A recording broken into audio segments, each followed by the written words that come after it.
ಎಲ್ಲರಿಗೂ ನಮಸ್ಕಾರ. ಇವತ್ತು ಬೆಟ್ಟದ ನೆಲ್ಲಿಕಾಯಿ ಅಂದರೆ ಆಮ್ಲ ಅಂತ ನಾವೇನು ಕರಿತೇವೆ ಅದನ್ನು ಉಪಯೋಗಿಸಿ ಒಂದು ರೆಸಿಪಿಯನ್ನು ಮಾಡಿದ್ದೇನೆ. ಚಳಿಗಾಲಕ್ಕೆ ಹೇಳಿ ಮಾಡಿಸಿದಂತಹದ್ದು.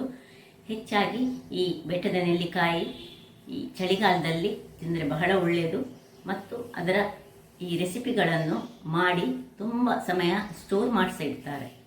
ನೆಲ್ಲಿಕಾಯಿಯಲ್ಲಿ ಈ ತ್ವಚೆಯನ್ನು ಈ ಹೊಳಪು ಕೊಡುವಂತಹ ಅಂಶಗಳು ಅನೇಕ ಇದೆ. ಅದರೊಟ್ಟಿಗೆ ಕೂದಲಿನ ಆರೋಗ್ಯಕ್ಕೆ ಸಹ ಒಳ್ಳೆಯದು, ಡೈಜೆಷನ್ಗೆ ಸಹ ಒಳ್ಳೆಯದು.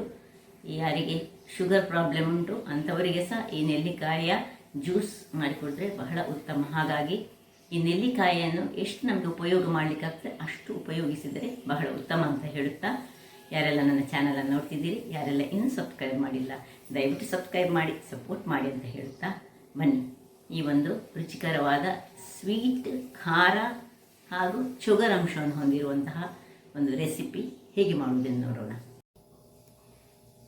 ನಮಸ್ತೆ ಮಿತ್ರರೇ, ಇಲ್ಲಿ ನೋಡಿ, ಈ ವಿಂಟರ್ ಸೀಸನಲ್ಲಿ ಚಳಿಗಾಲದಲ್ಲಿ ದೊರಕುವಂತಹ ಬೆಟ್ಟದ ನೆಲ್ಲಿಕಾಯಿ.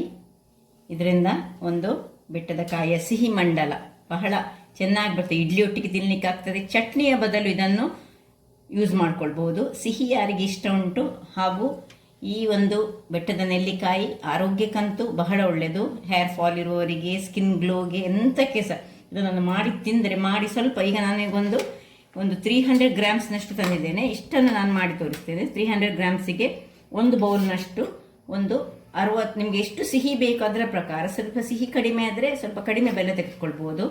ನಾನೊಂದು 75 ಗ್ರಾಮ್ಸ್ನಷ್ಟು ಬೆಲ್ಲ ತೆಗೆದುಕೊಂಡಿದ್ದೇನೆ. 1 ಚಮಚದಷ್ಟು ಗರಂ ಮಸಾಲೆ, ಮತ್ತು ಇಲ್ಲಿ ಸೋಂಫು 1 ಚಮಚದಷ್ಟು ಬೇಕು, 1 ಚಮಚದಷ್ಟು ಸಾಸಿವೆ, ಒಂದು ಅರ್ಧ ಚಮಚದಷ್ಟು ಈ ಜೀರಿಗೆ, ಅರ್ಧ ಚಮಚದಷ್ಟು ಮೆಂತೆ, ಅರ್ಧ ಚಮಚದಷ್ಟು ಕರಿ ಎಳ್ಳು, ಇಲ್ಲಿ ಹಿಂಗ್, 1 ಚಮಚದಷ್ಟು ಮೆಣಸಿನ ಪುಡಿ, 1 ಚಮಚದಷ್ಟು ಹಳದಿಯ ಪುಡಿ, ಮತ್ತು ಪಿಂಕ್ ಸಾಲ್ಟ್ ಅಥವಾ ಬ್ಲ್ಯಾಕ್ ಸಾಲ್ಟ್ ಯಾವುದು ಸಹ ಆಗ್ತದೆ, ಮತ್ತು 1 ಚಮಚದಷ್ಟು ಈ ನಾವೇ ಕುಟ್ಟಿದಂಥದ್ದು ಅಥವಾ ಪೌಡರ್ ಇದ್ರೆ ಸಹ ಆಗ್ತದೆ, ಕರಿಮೆಣಸು ಬೇಕು. ನಾವೀಗ ಮೊದಲಿಗೆ ಒಂದು ಇಡ್ಲಿ ಬಿಸಿ ಮಾಡುವಂತಹ ಪಾತ್ರೆ ಇಟ್ಟಿದ್ದೇನೆ. ಅಥವಾ ನೋಡಿ, ಇಂಥ ಪಾತ್ರೆ ಇದ್ರೆ ಸಹ ಈ ಪಾತ್ರೆಯಲ್ಲಿ ಸಹ ಹೀಗೆ ಇಟ್ಟು ಇದನ್ನು ನಾವು ಸ್ಟೀಮ್ ಮಾಡ್ಕೊಳ್ಬೋದು. ಯಾವಾಗಲೂ ಈ ಬೆಟ್ಟದ ನೆಲ್ಲಿಕಾಯಿ ತೆಗೆದುಕೊಳ್ಳುವಾಗ ಸಹ ಒಳ್ಳೆಯದನ್ನು ತೆಗೆದುಕೊಳ್ಬೇಕು.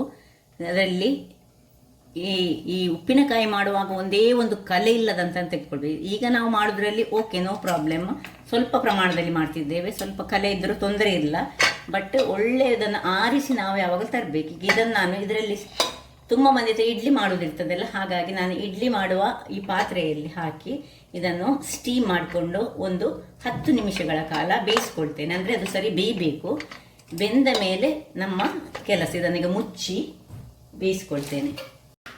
10 ನಿಮಿಷಗಳ ಕಾಲ ನಾವು ಇದನ್ನು ಬೇಯಿಸ್ಕೊಳ್ಳೋಣ, ಆಮೇಲೆ ನೋಡೋಣ. ಮಿತ್ರರೇ, ಒಂದು 10 ನಿಮಿಷದ ಬಳಿಕ ಒಮ್ಮೆ ಚೆಕ್ ಮಾಡ್ಕೊಳ್ಳೋಣ. ನೋಡಿ, ಹೀಗೆ ಬೆಂದಿದ್ದರೆ ನಾವು ತೆಗೆದುಕೊಳ್ಳೋಣ ಇದನ್ನು. ಹೀಗೆ ಇಂಥ ಒಂದು ಇದನ್ನು ಹಾಕಿ ನೋಡಿ, ಇದರ ಒಳಗೆ ನೋಡಿ ಓಪನ್ ಆಗ್ತದೆ. ಆಫ್ ಮಾಡಿಕೊಂಡು ಇದನ್ನು ನಾನು ಹೊರಗೆ ತೆಗೆದು ತಣ್ಣಗಾಗಲಿಕ್ಕೆ ಸ್ವಲ್ಪ ಬಿಡ್ತೇನೆ. ಸ್ವಲ್ಪ ತಣ್ಣಗಾಗಲಿ. ಮಿತ್ರರೇ, ಇಲ್ಲಿ ನೋಡಿ ತಣ್ಣಗಾಯಿತು. ಇದನ್ನು ನೋಡಿ, ತಣ್ಣಗಾದ ಕೂಡಲೇ ಇದು ಆಟೋಮೆಟಿಕಲ್ಲಿ ಹೀಗೆ ಓಪನ್ ಆಗ್ತದೆ. ಇದರದ್ದು ಬೀಜವನ್ನು ಸಪ್ರೇಟ್ ಮಾಡಿಕೊಳ್ಳೋಣ. ಸಪ್ರೇಟ್ ಮಾಡಿಕೊಂಡು ನೋಡಿ, ಎಲ್ಲವನ್ನು ಸಹ ಹೀಗೆ ಬೀಜದಿಂದ ಸಪರೇಟ್ ಮಾಡಿ ಹೀಗೆ ಎಳೆ ಎಳೆಯಾಗಿ ಬಿಡಿಸ್ಕೊಂಡಿಡ್ತೇನೆ. ವೀಕ್ಷಕರೇ, ಇಲ್ಲಿ ನೋಡಿ ಎಲ್ಲ ತೆಗೆದಾಯಿತು. ಈ ಬೀಜ ಇನ್ನು ಡಿಸ್ಕಾರ್ಡ್ ಮಾಡುವ. ಇಲ್ಲಿ ಒಂದು ಬಾಣಲೆಯನ್ನು ಇಟ್ಕೊಂಡಿದ್ದೇನೆ. ಬಾಣಲೆಯನ್ನು ಹೊತ್ತಿಸಿಕೊಂಡು ಅದು ಬಿಸಿ ಆಗುವಾಗ ಅದಕ್ಕೆ ಒಂದು 2-3 ಚಮಚದಷ್ಟು ಎಣ್ಣೆಯನ್ನು ಹಾಕ್ಕೊಳ್ತಿದ್ದೇನೆ. ಎಣ್ಣೆ ಬಿಸಿ ಆಗುವಾಗ ಎಣ್ಣೆಗೆ ನೋಡಿ, ಈ ಸೋಂಪು ಮತ್ತು ಈ ಸಾಸಿವೆ, ಮೆಂತೆ, ಜೀರಿಗೆ ಮತ್ತು ಈ ಎಳ್ಳು ಎಲ್ಲವನ್ನು ಸಹ 5 ಬಗೆಯನ್ನು ಸಹ ಇದಕ್ಕೆ ಹಾಕ್ಕೊಳ್ತಿದ್ದೇನೆ. ಅದು ಸ್ವಲ್ಪ ಚಟ ಹೇಳುವಾಗ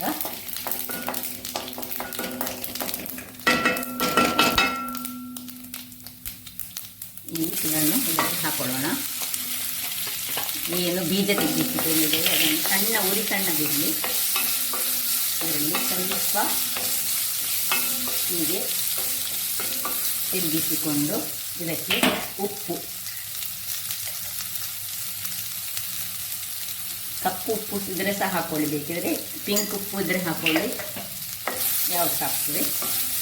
ಇಷ್ಟನ್ನು ಹಾಕ್ಕೊಂಡು ಇನ್ನು ಸ್ವಲ್ಪ ಹಳದಿಯ ಪುಡಿ, 1 ಚಮಚದಷ್ಟು ಹಳದಿಯ ಪುಡಿ, ಇನ್ನು 1 ಚಮಚದಷ್ಟು ಮೆಣಸಿನ ಪುಡಿ. ನಾನು ಬ್ಯಾಡಗಿ ಮೆಣಸಿನ ಪುಡಿ ಯೂಸ್ ಮಾಡಿದ್ದೇನೆ. ಉರಿ ಸ್ವಲ್ಪ ಸಣ್ಣದಿರಲಿ. ಇದರಲ್ಲಿ ಇದು ಚೆನ್ನಾಗಿ ಮಿಕ್ಸ್ ಮಾಡಬೇಕು. ಅದು ಮಿಕ್ಸ್ ಆಗುವಾಗ ಒಂದು ಚಮಚದಲ್ಲಿ ಅರ್ಧ ಚಮಚದಷ್ಟು ಕರಿಮೆಣಸಿನ ಪುಡಿಯನ್ನು ಹಾಕ್ಕೊಳ್ಳಿ ಮತ್ತು ಅರ್ಧ ಚಮಚ ಹಾಗಿಟ್ಕೊಳ್ಳಿ. ಇದು ಸ್ವಲ್ಪ ಫ್ರೈ ಆಗಲಿ. ಇದು ಸ್ವಲ್ಪ ಫ್ರೈ ಆದಮೇಲೆ ಇದಕ್ಕೆ ಈ ಬೆಲ್ಲ, ಎಷ್ಟು ಬೆಲ್ಲ ನಿಮಗೆ ಬೇಕು, ಏನು ನೀರು ಹಾಕ್ಕೊಳ್ಳಿಕ್ಕಿಲ್ಲ.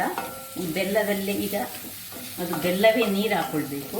ಸೊ ನಾವು ಸ್ವಲ್ಪ ಇದನ್ನು ಹೀಗೆ ತಿರುಗಿಸ್ಕೊಳ್ಬೇಕು. ನೀರು ಹಾಕ್ಕೊಂಡ್ರೆ ನಾವು ಮಾಡಿದಂಥದ್ದು ಸ್ವಲ್ಪ ಹಾಳಾಗ್ತದೆ. ಸ್ವಲ್ಪ ಸಣ್ಣ ಉರಿಯಲ್ಲಿ ಇದನ್ನು ಹೀಗೆ ನಿಧಾನಕ್ಕೆ ಅದರಲ್ಲೇ ನೀರು ಬರ್ತದೆ. ಇದನ್ನು ತಿರುಗಿಸ್ಕೊಳ್ಳೋಣ. ಇಲ್ಲಿ ನೋಡಿ, ಅದರಷ್ಟಕ್ಕೆ ಅದರಲ್ಲಿ ನೀರು ಬರಲಿಕ್ಕೆ ಶುರುವಾಯಿತು ಈ ಬೆಲ್ಲದ ಇದರಿಂದಾಗಿ. ಬೆಲ್ಲ ನೀವು ನಿಮಗೆ ರುಚಿಗೆ ತಕ್ಕಷ್ಟು, ಅಂದರೆ ಸ್ವಲ್ಪ ಸಿಹಿ ಬೇಕಿದ್ರೆ ಸಿಹಿಯಾಗಿ ಇನ್ನೂ ಸ್ವಲ್ಪ ಹೆಚ್ಚು ಹಾಕ್ಕೊಳ್ಬೋದು. ನಾನೊಂದು 75 ಗ್ರಾಮ್ಸ್ನಿಂದ 80 ಗ್ರಾಮ್ಸ್ನಷ್ಟು ಹಾಕಿದ್ದೇನೆ. ಸೊ ಇದು ಹುಡಿ ಬೆಲ್ಲ ಅದರಿಂದಾಗಿ. ಗಟ್ಟಿ ಬೆಲ್ಲ ಆದರೆ ಒಂದು 100 ಗ್ರಾಮ್ಸ್ನಷ್ಟು ಹಾಕ್ಕೊಳ್ಳಿ. ನೋಡಿ, ಗಟ್ಟಿ ಬೆಲ್ಲ ಇದು ಈಗ ಹೀಗೆ ಆಗುವಾಗ ಈ ಉರಿ ಮಾತ್ರ ಸಣ್ಣದಿರಬೇಕು. ಸಣ್ಣದಿದ್ದು ಇದನ್ನು ಒಂದು 2 ನಿಮಿಷಗಳ ಕಾಲ ಬೇಯಲಿಕ್ಕೆ ಬಿಡೋಣ. ವೀಕ್ಷಕರೇ, ಇಲ್ಲಿ ನೋಡಿ, ಒಳ್ಳೆ 2 ನಿಮಿಷ ಬಿಟ್ಟು ನೋಡಿ, ನೀರು ನೋಡಿ ಅಂತ ಎಷ್ಟು ಬಂದಿದೆ ಅಂತ. ಅದು ಸ್ವಲ್ಪ ಬೆಂದರೆ ಇನ್ನು ಓಪನ್ ಇಟ್ಟು ಬೇಯಿಸಲಿಕ್ಕೆ. ಅದರ ಮೊದಲು ನಾನು 1 ಇಂಚಿನಷ್ಟು ಜಜ್ಜಿಟ್ಟಂತಹ ಶುಂಠಿಯ ಬದಲು ನೀವು ಸಾಲ್ಟ್ ಪೌಡರ್ ಅಂತ ಒಂದು ಸಿಗ್ತದೆ, ಅದು ಹಾಕಿದರೆ ಸಾಕ್ತದೆ. ಶುಂಠಿಯ ಪುಡಿ ಅಂತ ಸಿಗ್ತದೆ, ಅದು ಹಾಕಿದರೆ ಸಾಕ್ತದೆ. ನೋಡಿ, 1 ಚಮಚದಷ್ಟು ಗರಂ ಮಸಾಲೆ, ಇನ್ನು ಹಿಂಗನ್ನು ಸ್ವಲ್ಪ ಹಾಕೊಳ್ಳೋಣ. ಒಂದು ಅರ್ಧ ಚಮಚದಷ್ಟು ಇಷ್ಟನ್ನು ಹಾಕಿ ಇನ್ನು ಓಪನ್ ಇಟ್ಟುಕೊಂಡು ಒಂದು ಸಣ್ಣ, ತುಂಬ ಎಳೆ ಅಲ್ಲ, ಒಂದು ಎಳೆಗೆ ಹೀಗೆ ಬರುವಾಗ ಹೀಗೆ ಅಂಟುವಾಗ ಆಗಲಿಲ್ಲ. ಈಗ ಅಷ್ಟು ತನಕ ನಾವು ಇದನ್ನು ಹೀಗೆ ತಿರುಗಿಸ್ಕೊಳ್ತಾ ಇದ್ವಿ.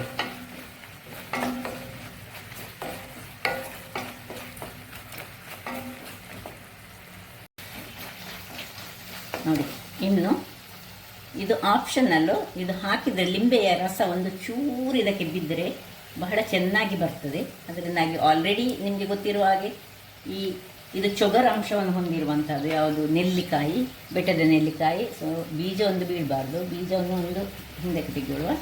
ಬೀಜ ಬೀಳದ ಹಾಗೆ ನೋಡಿಕೊಂಡು ನಾವು ಇದನ್ನು ಲಿಂಬೆಯ ರಸ ಒಂದು ಅರ್ಧದಿಂದ 1 ಸ್ಪೂನ್ನಷ್ಟು, ಈ ಒಂದು ಕ್ವಾಂಟಿಟಿಗೆ ಒಂದು ಅರ್ಧ ಸ್ಪೂನ್ ಅಥವಾ 1 ಸ್ಪೂನ್ನಷ್ಟು ಹಾಕಿದರೆ ಆಯಿತು. ಸೊ ಸ್ವಲ್ಪ ಅದರ ರುಚಿ ಇನ್ನೂ ಸಹ ಹೆಚ್ಚಳ ಆಗ್ತದೆ. ನೋಡಿ, ಇನ್ನೂ ಸಹ ಇದಾಗಲಿಲ್ಲ, ಒಂದು ಒಮ್ಮೆ ನೋಡ್ಕೊಳ್ತೇನೆ. ಹೀಗೆ ಒಂದು ಅಂಟಿಗೆ ಬರಬೇಕು, ಚೂರು ಅಂಟು, ಒಂದು ಎಳೆಯ ಪಾಕ ಬೇಡ ನಮಗೆ. ಇಷ್ಟಾಗುವಾಗ ಒಂದು ಎಳೆಯ ಪಾಕದ ಹೊರಗೆ ಹೋಗಬಾರ್ದು. ಅಂದರೆ ಮೊದಲು ಇದನ್ನೀಗ ಆಫ್ ಮಾಡ್ಕೊಳ್ತಿದ್ದೇನೆ ಈಗ. ಯಾಕೆ ಹೇಳಿದರೆ ಇನ್ನೀಗ ಇದು ಇನ್ನು ಹೆಚ್ಚು ಗಟ್ಟಿಯಾಗಲಿಕ್ಕೆ ಬಿಡಲಿಕ್ಕಿಲ್ಲ. ಇದನ್ನು ಚಪಾತಿ ಆಗಲಿ, ದೋಸೆ, ಇಡ್ಲಿ ಯಾವುದರೊಟ್ಟಿಗೆ ಸಹ ತಿನ್ನಲಿಕ್ಕೆ ಬಹಳ ರುಚಿಕರವಾಗಿ ಬರ್ತದೆ. ಅಥವಾ ಖಾಲಿ ಹೀಗೆ 1 ಚಮಚದಷ್ಟು ಬೆಳಗಿನ ಹೊತ್ತಲ್ಲಿ ನಾವು ಬ್ರೇಕ್ಫಾಸ್ಟಲ್ಲಿ ತಿಂದರೆ ದೇಹಕ್ಕಂತೂ ಬಹಳ ಉತ್ತಮ, ಆರೋಗ್ಯಕರವಾದದ್ದು. ಈಗ ಆಫ್ ಮಾಡ್ಕೊಳ್ತಿದ್ದೇನೆ. ವೀಕ್ಷಕರೇ, ಇಲ್ಲಿ ನೋಡಿ, ರೆಡಿ ಆಯಿತು. ನೀವು ತುಂಬ ಪ್ರಮಾಣದಲ್ಲಿ ಮಾಡ್ಕೊಳ್ಬೋದು ಅಥವಾ ಆಗಾಗ ಮಾಡಿ ಸಹ ತಿಂದ್ಕೊಳ್ಬೋದು. ನೋಡಿ, ನಾನು ಸರ್ವ್ ಮಾಡ್ತಿದ್ದೆ. ಇದನ್ನೊಂದು ಒಳ್ಳೆ ಗಾಜಿನ ತುಂಬ ಮಾಡಿ ಒಂದು ಗಾಜಿನ ಬಾಟಲಲ್ಲಿ ಹಾಕಿಟ್ರಂತೂ ಬಹಳ ಸೂಪರಾಗಿ ಬರುವಂಥದ್ದು. ಸೊ ಇಲ್ಲಿ ನೋಡಿ, ನಾನು ಮಾಡಿದ್ದು ಖಾಲಿ ಒಂದು 250ರಿಂದ 300 ಗ್ರಾಮ್ಸ್ ತಂದದ್ದು. ಅದರಲ್ಲಿ ಒಂದು 2 ಸ್ವಲ್ಪ ಪೆಟ್ಟಾಗದಿತ್ತು, ಹಾಗಾಗಿ ಒಂದು 250 ಗ್ರಾಮ್ಸ್ ಅಂತ ಹೇಳ್ಬೋದು. ಸೊ ನೋಡಿ, ಈ ಒಂದು ದೋಸೆ ಒಟ್ಟಿಗೆಯ ಅಥವಾ ಚಪಾತಿ ಒಟ್ಟಿಗೆಯ, ಪೂರಿ ಒಟ್ಟಿಗೆಯ ಮಿಕ್ಸ್ ಮಾಡಿ ತಿಂದರೆ ಆರೋಗ್ಯಕ್ಕಂತೂ ಬಹಳ ಉತ್ತಮ. ಸೊ ಕಪ್ಪು ಬೆಲ್ಲ ಸಹ ಉಂಟು, ಎಲ್ಲ ಬೇಕಿದ್ದಂತಹ ಮೆಂತೆ, ಸಾಸಿವೆ ಒಂದು ನಮನೆ ಒಂದು ಆರೋಗ್ಯಭರಿತವಾದ ಈ ಮಸಾಲ, ಈ ಆಮ್ಲ ಅಂತ ಸಹ ಹೇಳ್ಬೋದು, ಅಥವಾ ಈ ಬೆಟ್ಟದ ನೆಲ್ಲಿಕಾಯಿಯ ಮಂಡಲ ಅಂತ, ಸಿಹಿ ಮಂಡಲ ಅಂತ ಇದನ್ನು ಕರೀತಾರೆ. ಹಾಗಾದರೆ ನೋಡಿದ್ರಲ್ಲ ವೀಕ್ಷಕರೇ, ನನ್ನ ಈ ಕುಕಿಂಗ್ ಚಾನಲ್ ನಿಮಗೆ ಇಷ್ಟ ಆದರೆ ಬೋಳೂರು ಸುವರ್ಣ ಚಾನಲನ್ನು ಲೈಕ್ ಮಾಡಿ, ಶೇರ್ ಮಾಡಿ ಹಾಗೂ ಸಬ್ಸ್ಕ್ರೈಬ್ ಮಾಡಿ, ಹಾಗೂ ನನ್ನ ಇನ್ಸ್ಟಾಗ್ರಾಮ್ ಪೇಜನ್ನು ಫಾಲೋ ಮಾಡಿ. ಧನ್ಯವಾದಗಳು.